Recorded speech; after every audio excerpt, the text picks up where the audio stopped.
Hi guys and welcome back to the channel. In review today is the Sean Connery 6-film James Bond collection on 4K Blu-ray. Let's take a look at the set's overall tech specs. All 6 films were shot on 35mm film, although there has been no official confirmation from Warner Bros. Or MGM regarding the source of these new 4K releases. I have it on good authority that they are derived from new 4K scans of the original camera negatives. Each film has 2 primary lossless audio options, the original theatrical mono tracks presented in DTS HD Master Audio 2.0 containers, and brand new Dolby Atmos mixes which have all been newly created. Additionally, Thunderball also includes an alternative DTS 2.0 and Atmos mix. More on this later. All 6 discs support HDR10 and Dolby Vision with the minimum enhancement layers for the Dolby Vision grades. The collection contains 600GB 4K UHD discs, and the European Steelbook releases also include 6 Blu-ray discs. And for the age certification, the first 5 films are rated PG, whilst Diamonds Are Forever is rated 12. I admire your luck, Mr. Bond. James Bond. We start off where it all began with 1962's Dr.No. Let's take a quick look at this entry's specific tech specs. It was shot on Eastman 50T 5250 35mm film stock on Mitchell BNC cameras using spherical lenses. The aspect ratio is 175:1, which is the supposed original intended ratio for the film, though it was shown theatrically in Europe in 166:1, which is what the old Blu-rays used, and in the US in 185:1. The average bitrate is 78.28 megabits per second for the HDR10 base layer, and the runtime is 110 minutes. After much anticipation by the fans, including myself, for some time, at long last, Sean Connery's 6 James Bond films have arrived onto the 4K Blu-ray format, courtesy of Warner Bros. And MGM, and released with standard and Steelbook collection set options, with standalone standard versions for each film, due to come out at the end of September at the time of recording. Regarding these titles' history on physical media, the DVD and Blu-ray releases over the last 20 years have all used 4K scans, which were completed by the digital restoration company Lowry. Over the course of 6 years, from 2004 to 2010, these did overall improve the film's quality and gave us the best looking image on offer at the time, within the constraints of the format. With those transfers being at least 15 years old now though, times have changed and standards have shifted, and it's easy to pick up on the artificial qualities of those aging scans, with frozen grain and the use of DNR and edge enhancement all being apparent. Thankfully though, with this new 4K collection, Warner Bros. And MGM have opted to go with a new set of 4K scans, obviously realising that those Lowry restorations did indeed look old and dated. Upon viewing this first entry, it's evident right away that this new 4K collection is striving to deliver the most faithful and authentic presentations of these films that we have seen. From the more accurate framing choice of the 175:1 aspect ratio, to a considerably more natural and noticeable grain structure, to a more fine-tuned and better resolved colour palette. Many fans' rightful concerns should be tempered early on. As we start to look at comparisons between the old Blu-ray and the new 4Ks, many may view the Blu-ray images to be sharper and more highly detailed, and this may be the correct assumption, but with the amount of sharpening and DNR that was applied on the Lowry scans, it's evident, particularly when comparing it with these new 4Ks, how much of that was wholly artificial and digitally tweaked, and this is worth keeping in mind throughout. One of the first most striking elements of these new 4K transfers is the considerably heavier and more organic 35mm grain structure, which is far more visible and greatly exposed than before, staying relatively consistent throughout, bar some slight density fluctuations with insert shots and devoid of the most aggressive DNR scrubbing, whilst also benefiting from a strong encode here on this BD 100 triple layer disc, having a lot to contend with such a heavy layer of grain, but handling it all perfectly fine. Although this transfer is free from the most aggressive digital tinkering, it appears a small amount of grain management has been employed, likely due to the film's age and the source material's rougher qualities. Signs of this are most evident throughout, with the fluidity of the grain and how frozen elements can appear to outline and track certain moving objects, but it is most noticeable in a short day for night scene on the boat where it's been scrubbed away, and it's a very rare moment where the Blu-ray actually has more grain. Such a heavy organic grain structure does come with a degree of natural softness inherent to the source, but there's still plenty of great detail on offer nevertheless, with some good clarity on skin textures and hair in close-ups.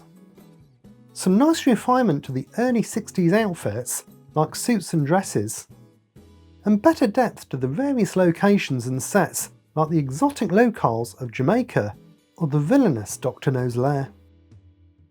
Colour-wise, the palette isn't vastly different to the Blu-ray, but it has undergone a subtle fine-tuning and adjustment, which gets the colours a bit closer to where they potentially should be in terms of their accuracy and realism. And the HDR grading, whether viewed in HDR10 or Dolby Vision, along with the use of the wider colour gamut, helps to bolster and refine the palette even further. So skin tones, for instance, are a few shades healthier, and primary tones such as reds and blues have a touch more saturation and depth to them. Taking a look at the HDR analysis tool, we can see in real time which sequences are most taking advantage of this. The colourful opening titles are an immediate standout, frequently making use of the P3 gamut, with vibrant splashes of a range of colours nicely enhancing the title's 60s flair. Quammel's red t-shirt always has good vibrancy and saturation whenever he's on screen, which you can see here with the yellow pixels indicating the areas using the P3 colour space. The blue tones in the day for night scenes on the boat also makes quite significant use of the wider colour gamut, giving a bit more tonal nuance to the sequence. And a short scene with Bond and Honey in an elevator has the copper coloured interior going into P3. The HDR grading also manages the highlights a lot better than the Blu-ray. Where they were frequently clipped before, they are now better resolved and reveal more detail within the brightest areas. As for the brightness levels, the HDR10 grading has a maximum content light level of 1013 nits and a maximum frame average light level of 189 nits. Taking a look at the heat maps in real time, we can see which are the brightest scenes. M's office early on in the film has some nice specular highlights from the furnishings, hovering around 400 nits. The beach scene has a range of different specular highlights, from the sunlight shimmering off the seawater and the waterfalls in the background, the moisture on Ursula Andress' skin, and the reflections off the bodywork of the boat. The dragon sequence also has some nice highlights from the lights and parts of the flames. And the climatic explosion has some extra intensity to it, with brief flashes up to 700 nits. Black levels are satisfactory, with great depth and shadow detailing, and no issues with crush or elevation. Regarding the audio, as previously mentioned, each title comes equipped with two primary lossless audio options. The original theatrical mono tracks, presented in DTS HD Master Audio 2.0 containers, listed as original theatrical in the menus, and brand new Dolby Atmos mixes, which have all been built from scratch and aren't simply upmixed from previous releases, listed as a remastered in the menus. For the purpose of this review, I opted to listen to the new Dolby Atmos mixes. I think the Dolby Atmos mix here can be best described as tasteful, not overly engineered and being mixed with a certain amount of restraint, not straying too far and remaining faithful to the original theatrical track, whilst also having a slight modern flavour, taking advantage of the capabilities of an Atmos mix where appropriate. As you might expect, the mix is primarily front heavy, with a small amount of surround usage, mainly for some light environmental ambience, like some bleeps and bloops in a control room, crowd noises in the airport, and water-related sounds when on a boat, and a limited amount of high activity with some more environmental sounds, like when a plane lands, and a public announcement inside the airport. The LFE doesn't bring a significant amount of weight and heft to the mix, as you may once again expect for a film of this age, but it does still have a small presence in certain scenes, one of the most notable being in the early car chase sequence, with the engines producing a nice rumble. Music is one of the main standouts for overall soundstage activity, particularly with Monty Norman's Bond theme in the opening titles, which makes nice use of the surrounds and heights and carries a decent amount of bass. Dialogue is always intelligible and easy to comprehend, though it does sound its age a little, particularly with some of the on-location scenes, and the early use of ADR does also come with some obvious lip-sync issues, but fans of the film will already be aware of this.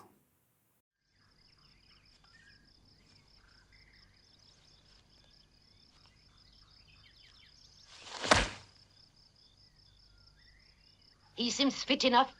Have him report to me in Istanbul in 24 hours. Next up, it's 1963's From Russia with Love. Here are the tech specs.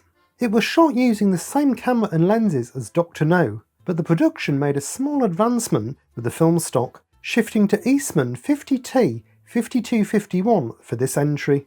The aspect ratio is in its original intended framing of 175 by 1, though it had its same differences when it was shown theatrically in Europe and the US as Dr. No did.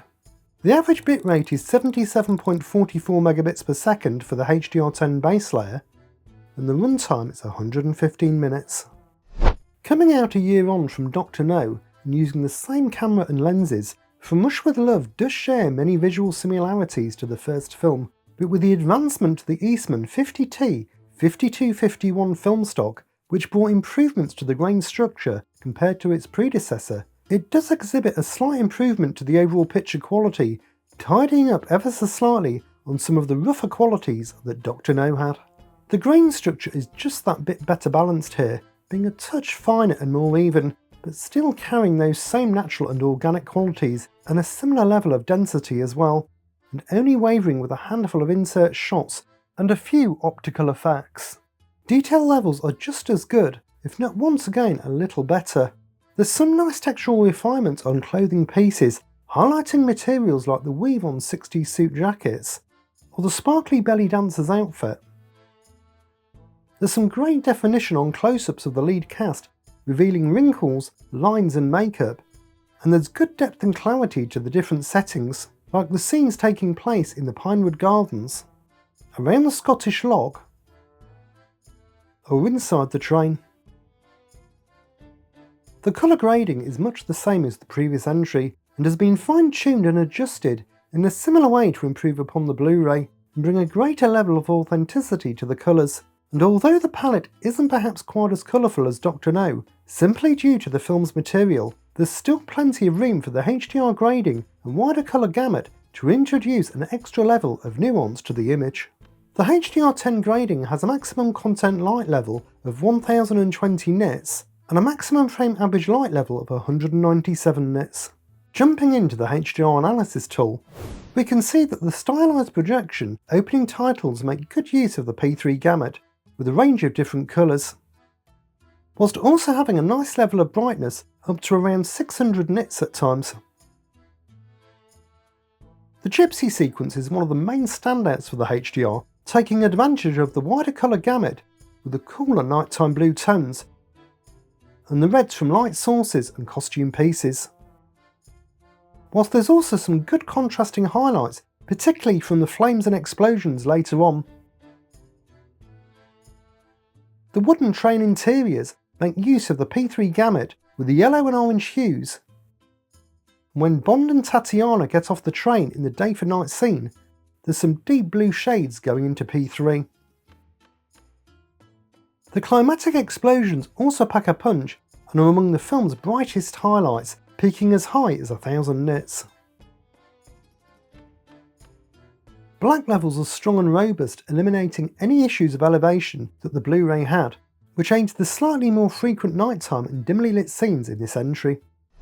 As for the audio, From Russia with Love's Dolby Atmos soundtrack offers a relatively similar experience to Dr. No's track, being mixed with the same level of restraint and tastefulness, keeping it to a mainly front-heavy affair with some occasional surround and high channel activity for added ambience or more immersion in the livelier moments, especially with this instalment's slightly more high-stakes action.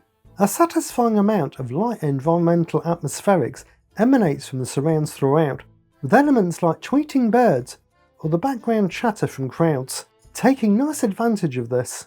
But it's the action set pieces that produce the most energetic output, with sequences like the shootout in the gypsy camp, dramatic moments on the train, or the multiple helicopter flyovers, making the most of the surround channels with some fleeting integration of the heights on the odd occasion.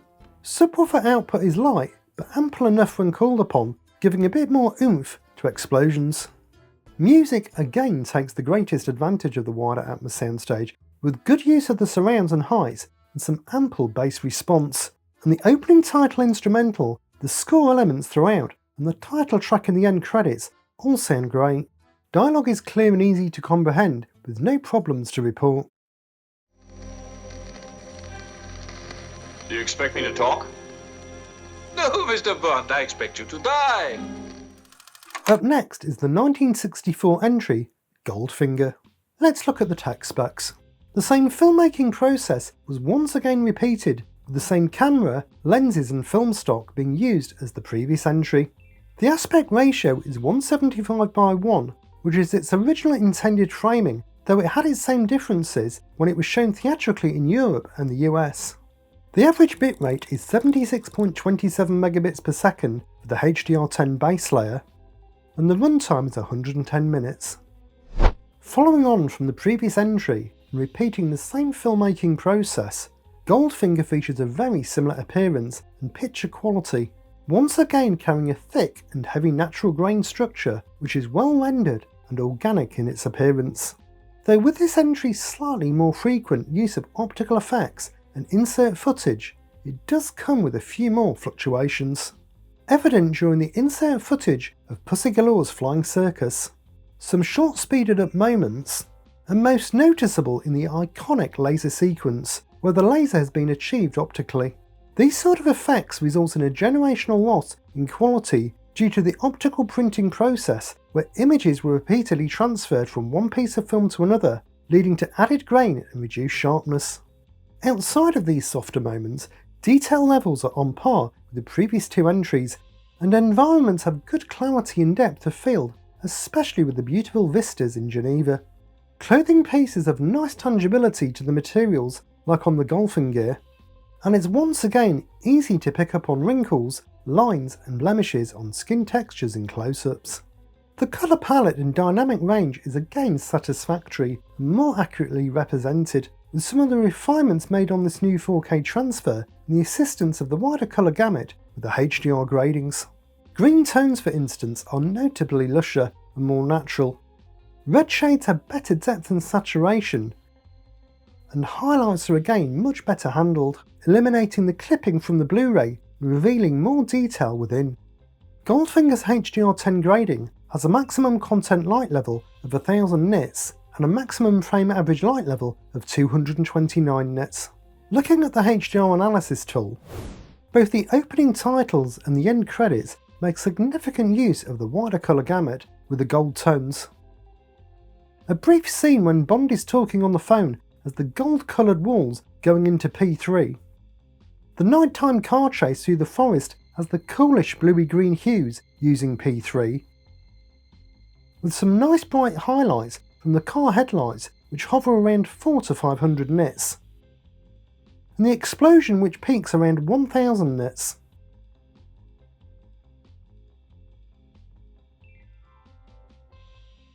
Brief shots of the laser in the iconic sequence with Bond on the table makes a small use of the wider colour gamut, and the electric cable that is split when Bond is fighting Oddjob produces some bright highlights from the sparks.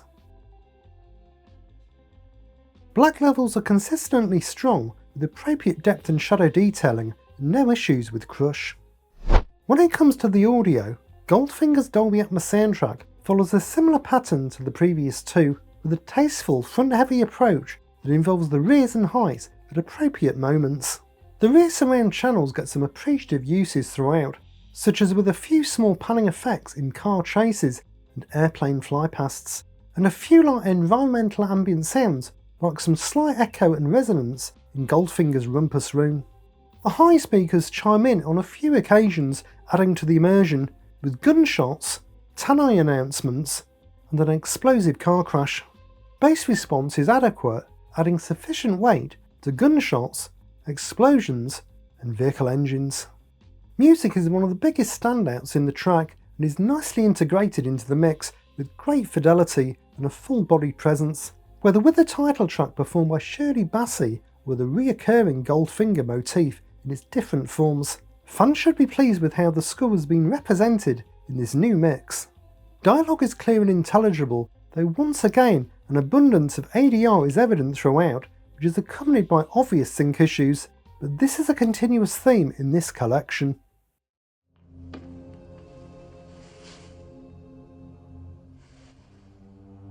Madame, I've come to offer my sincere condolences.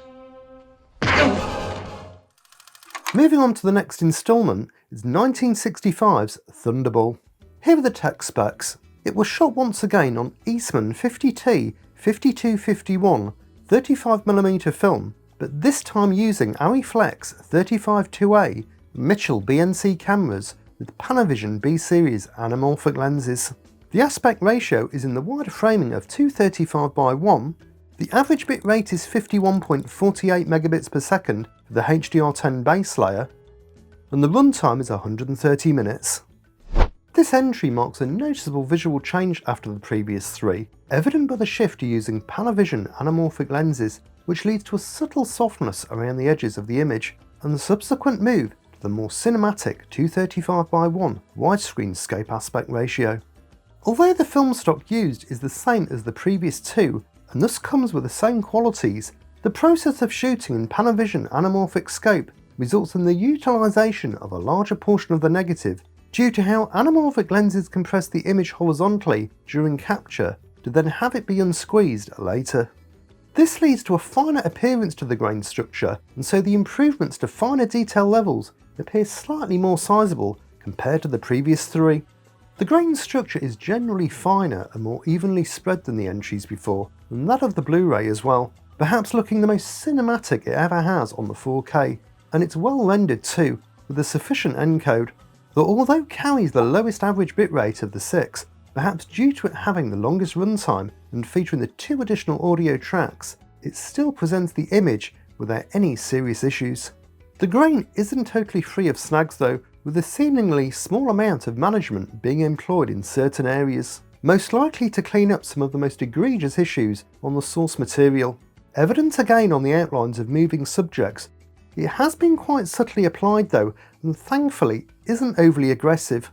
And then there's the case of the optical transitions, of which there is several in this film, primarily wipes, and these display their usual signs of generational loss for the short duration of each transition. Both these issues aren't anything major, but worthy of a mention nonetheless. Detail levels are frequently brilliant and are perhaps among the most striking of the collection. Diving suits and underwater gear display a nice amount of refinement. Skin textures and strands of hair are highlighted greater than ever, and glamorous dresses and suave suits have some nice textural detail. But it's the environments that enjoy the biggest leap in clarity, whether with a French chateau in the opening sequence, the beautiful beaches in the Bahamas, or in the deep depths of the underwater scenes where bubbles are noticeably more defined on the 4K. The colour palette has once again undergone a refinement and adjustment over the old Blu-ray, leading to familiar improvements like skin tones appearing healthier and clothing colours looking a bit more accurate. But the tweaks to some scenes are a bit larger and more noticeable on this title. Most notably, the blues from the water, particularly above the surface but also below, have been shifted to a more greeny hue, giving it an aquamarine tinge now, and a brief shot of the Disco Volante has also been changed, switching it to a nighttime appearance now. Greater levels of nuance are once again brought to the palette, and the dynamic range of the visuals, the application of the HDR gradings and the wider colour gamut, and the film's exotic settings and ambitious set pieces lends itself well to these enhancements. Thunderball's HDR10 grading has a maximum content light level of 1063 nits and a maximum frame average light level of 838 nits. Viewing select scenes in the HDR analysis tool in real time, we can see that the furnishings and decor inside the chateau in the opening makes a small use of the P3 gamut. And then as the scene transitions to the outside, there's some great brightness to the sky and several bright specular highlights from the jetpack and the bodywork of the DB5. The opening titles are then as colourful as ever, using the wider colour gamut nicely. A brief car chase has more shiny specular highlights from the vehicles and a reasonably bright explosion. The underwater flare used later in the film gets quite bright and intense, peaking as high as 1000 nits. And then most of the time water is involved, there's often great use of the P3 and 2020 gamuts, with the deep blue tones, along with some nice highlights from the shimmers off bubbles, sunlight coming through the water, and on diving gear. There are many great uses of HDR in this instalment, a few too many to mention, but these are some of the main standouts. Black levels are robust without any problems with elevation or crush. As for the audio, alongside the main DTS 2.0 and Atmos mixes, there is the inclusion of alternate versions of both tracks, which feature occasionally altered dialogue lines and slightly different music cues, including its own entitled theme, composed by John Barry in place of Monty Norman's theme. This wasn't mentioned on any press release, nor on the back cover, but it's a nice little bonus archival addition that fans should appreciate. Regarding the Atmos mix, it does share a few similarities with the previous three, but much akin to the advancements with the visuals. There was also some gains on the audio side, with a bit more energy to the soundstage activity and slightly more frequent engagement to the surrounds and heights. Some nice surround channel utilisation is evident from the start, with gunshots, the jetpack, and the water cannons on the rear of the DB5 all using them effectively, and this is then followed by more effects later on, like crowd ambience, helicopter flypasts, and various underwater sounds. The height channels are put to good use in appropriate moments, such as with the Vulcan takeoff and the comms inside the cockpit, the flyover of a Coast Guard helicopter, and some nice effects in the underwater battles. The LFE gets sufficiently deep, giving some good heft to explosions, vehicle engines, and the tense climatic battles underwater and on the boat. Musical elements sound great, whether Tom Jones's title track or various score elements like the iconic 007 track. They all use the wider Atmos soundstage to great effect, and dialogue is generally clear and easy to comprehend. Allow me to introduce myself. I am Ernst Stavro Blofeld. They told me you were assassinated in Hong Kong. Yes, this is my second life. You only live twice, Mr. Bond. On to the penultimate entry in this collection, 1967's You Only Live Twice. Let's have a quick scan over the tech specs. It was shot once again on Eastman 50T 5251 and also Eastman 100T 5254 35mm film using Mitchell BNC cameras again with Panavision C-Series anamorphic lenses. The aspect ratio is 239:1. The average bitrate is 69.55 megabits per second for the HDR10 base layer, and the runtime is 117 minutes. You Only Live Twice carries on the same visual style and appearance as Thunderball, utilising Panavision anamorphic lenses again, with a slightly wider 239:1 ratio, and shooting again on Eastman 50T 5251 film stock alongside the newer 100T 5254. The resulting image shows many similar qualities with the previous entry, sporting a fine organic grain structure, which is encoded to perfection and seemingly free of any digital tinkering, with a beautiful cinematic appearance. Clarity and definition is generally strong, with a fine grain structure allowing the smallest details to shine through once again, evidence on costumes and clothing pieces like the spacesuits, ninja outfits, and Japanese garments.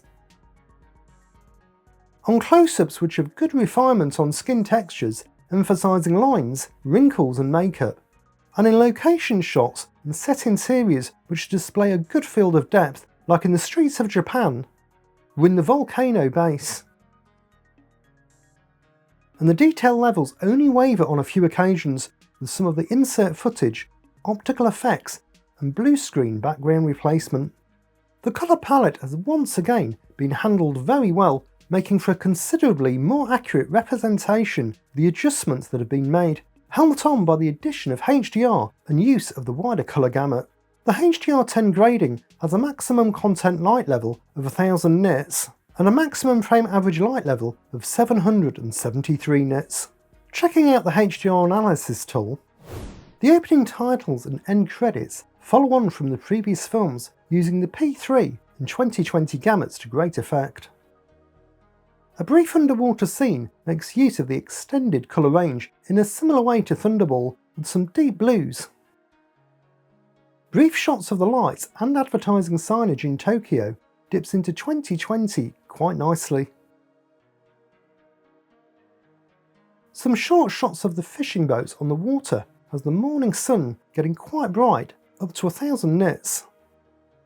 And much of the third act with the climatic battles is a standout for the HDR, with numerous explosions and muzzle flashes getting nice and bright. Black levels are strong, exhibiting a slight improvement over the Blu-ray, retaining good depth and shadow detailing. As for the audio, this instalment's Atmos mix follows on in the same vein as Thunderball, with a more lively and energetic approach to the mix, still favouring the front channels, but producing more noticeable surround channel activity and good top layer integration. Environmental sounds populate the surrounds and heights fairly regularly, with light winds and birds chirping, the hum of the monorail, the drone of the volcano-based door which comes from above, or Blofeld's voice coming through the tannoy. The action set pieces are the standouts in the mix for overall soundstage activity, with revving engines and tyre screeches in the various car chases, a plethora of gunfire and explosions in the climatic battles, and the biggest highlight of them all, the Little Nelly auto-gyro sequence, which has cleverly positioned panning effects through the surrounds and heights and some decent accompanying bass.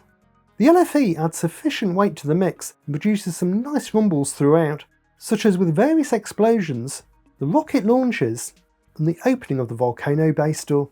The music takes great advantage of the wider listening space with the Atmos soundtrack, giving a great cinematic presence to Nancy Sinatra's title track or the many score elements, and dialogue is rendered clear and audible without any problems. All right, Charlie, it's your turn to play Hunchback. Thank you very much. I was just out walking my rat and I seem to have lost my way. And lastly, it's 1971's Diamonds Are Forever. Let's take one more look at the tech specs. It was shot on Eastman 100T 5254 35mm film using Ariflex 35 2A and Panavision Super PSR R200 cameras with Panavision C-Series anamorphic lenses. The aspect ratio is 239:1. The average bitrate is 69.76 megabits per second for the HDR10 base layer, and the runtime is 120 minutes. You won't be Bombay surprised to hear that the final instalment in this collection is very much similar to the previous entry, featuring more Panavision anamorphic visuals and shot using the same film stock, resulting in another pretty flawless cinematic image with a pristine natural fine-grained structure that doesn't seem to have been tinkered with, and only fluctuates in density in the usual areas like optical effects, though these are the cleanest looking of the whole set. Detail levels are easily on par with what we saw on the previous title, leading to plenty of great clarity and definition on clothing pieces, making weaves and stitches more discernible, and inset interiors with better depth and separation. It's also easy to see it's been a few years since Connery's last portrayal of Bond, with the cast noticeably showing signs of ageing, something that the uptick in resolution only emphasises, with age-related lines and wrinkles clearly on show. The colour palette, aided by HDR and its many benefits, has been refined to a more natural and authentic appearance, and the white balance, one of the biggest detractors from the old Blu-ray, has notably been brought down. Though still running on the slightly hotter side, it has been considerably tamed on this transfer, giving skin tones for instance a lot more breathing room, shifting them away from the sometimes bleached, ghostly look of the Blu-ray to something more natural. This also ties in with the highlights where much better detail is now resolved compared to the frequent clipping that occurred before. With the film's palette predominantly featuring duller and drabber tones, with greys, browns and beiges mainly dominating, there isn't lots of room for usage of the wider colour gamut. But with splashes of colour here and there, and the bright lights of Las Vegas being in the mix, increased saturation and nuance is still evident throughout.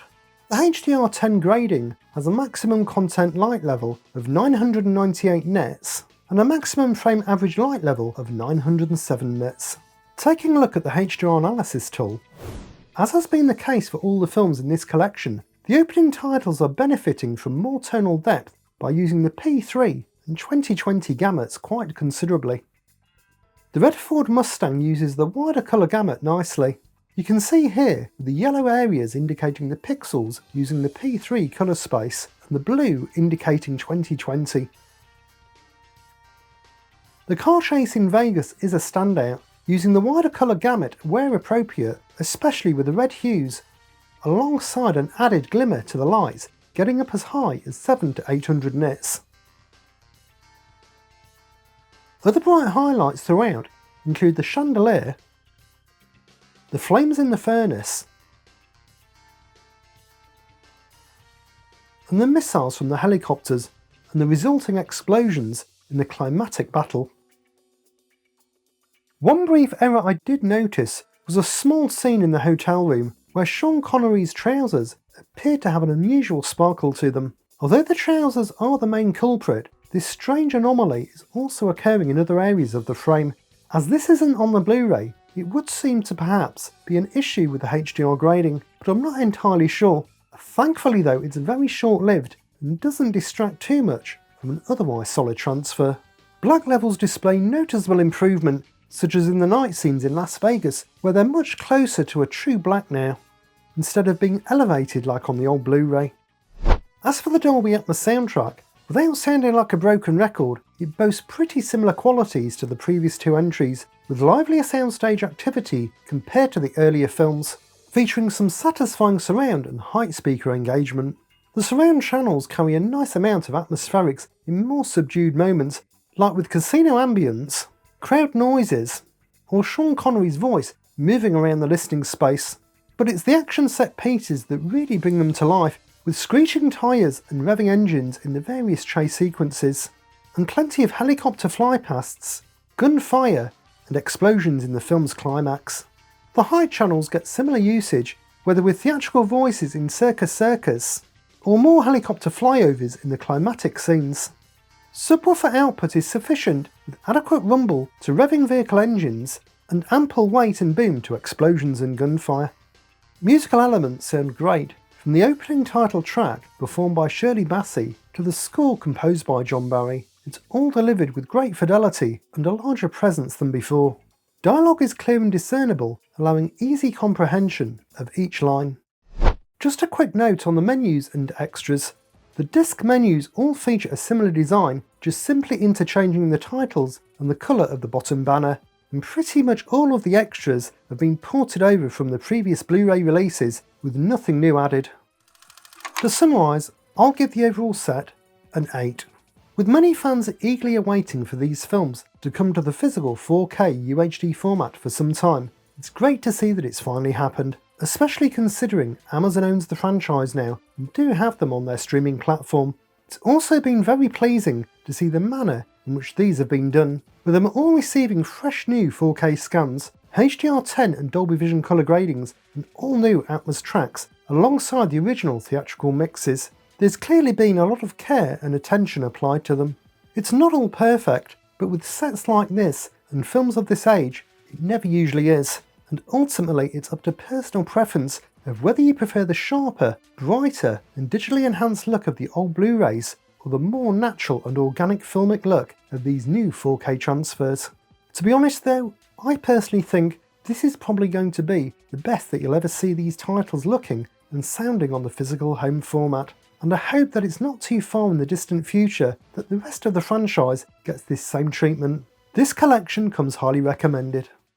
So these are my thoughts on the Sean Connery 6-film James Bond collection on 4K Blu-ray. If you would like to purchase this release, you can use my Amazon affiliate link in the description below, which can earn me a small commission and helps to support the channel.